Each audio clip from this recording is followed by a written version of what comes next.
മണലൂർ മണ്ഡലം കോൺഗ്രസ് കമ്മിറ്റി ഗ്രാമപഞ്ചായത്ത് ഓഫീസിന് മുമ്പിൽ പ്രതിഷേധ ധർണ നടത്തി.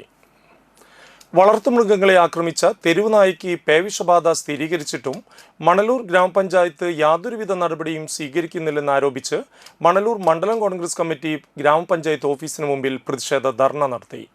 DCC general secretary KB Jayaram ധർണ ഉദ്ഘാടനം ചെയ്തു. മണലൂർ മണ്ഡലം കോൺഗ്രസ് പ്രസിഡന്റ് MV അരുൺ അധ്യക്ഷത വഹിച്ചു.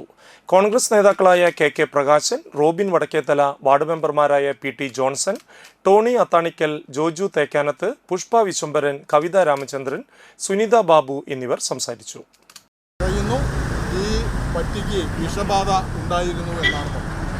അത് കേട്ടതോടുകൂടി ആ മേഖലയിലുള്ള മുഴുവൻ ആളുകളും ഭയവികലരായി അങ്ങോട്ടും ഇങ്ങോട്ടും ഓടുന്ന കാഴ്ചയാണ് കണ്ടത്.